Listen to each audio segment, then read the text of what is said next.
આ લોકશાહી દેશમાં જે પ્રકારને દિવસે ને દિવસે ભારતીય જનતા પાર્ટીનો જે ડર વધી રહ્યો છે એ આનું નીતિ જે તાનાશાહીની છે તેનું આ ઉત્તમ ઉદાહરણ છે। આ દાહોદ જિલ્લો સમગ્ર ગુજરાતમાં ભ્રષ્ટાચારનું એપી સેન્ટર છે। અહીંયા મનરેગામાં ખૂબ મોટું કૌભાંડ જે બચુભાઈ ખાબડના દીકરાઓએ કર્યું, એ જ પ્રકારે ગુજરાત પેટર્નમાં ખૂબ મોટું કૌભાંડ છે, આદિ આદર્શકામાં ખૂબ મોટું કૌભાંડ છે, એ જ પ્રકારે નળ સે જલમાં પણ ખૂબ મોટું કૌભાંડ છે। અહીંયા દાહોદ જિલ્લામાં 73 AA ની જે આદિવાસીઓની જમીનો હતી એ પણ આ નેતાઓના ઇશારે અધિકારીઓએ બારોબાર થર્ડ પાર્ટીઓને વેચી મારી છે। એની પણ તપાસ ચાલતી હતી અને ભાજપના નેતાઓના સુધી રેલા ગયા અને તપાસો પણ બંધ થઈ છે।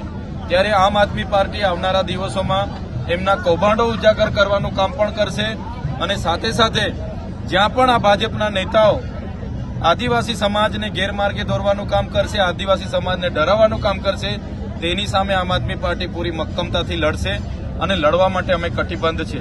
ત્યારે સભા ન થવા દેવાનું માત્ર ને માત્ર કારણ અમને એવું લાગી રહ્યું છે કે આદિવાસી સમાજ હોય, ઓબીસી સમાજ હોય, કોળી સમાજ હોય કે દલિત પીછડા વંચિત સમાજ હોય, એ જ્યારે એસઆઈઆરની વાત કરે, યુસીસીની વાત કરે, યુજીસીની વાત કરે, બંધારણીય અધિકારોની વાત કરે, સામાજિક અધિકારોની વાત કરે અને પોતાના બજેટની વાત કરે, ભાજપના નેતાઓને ગમતું નથી।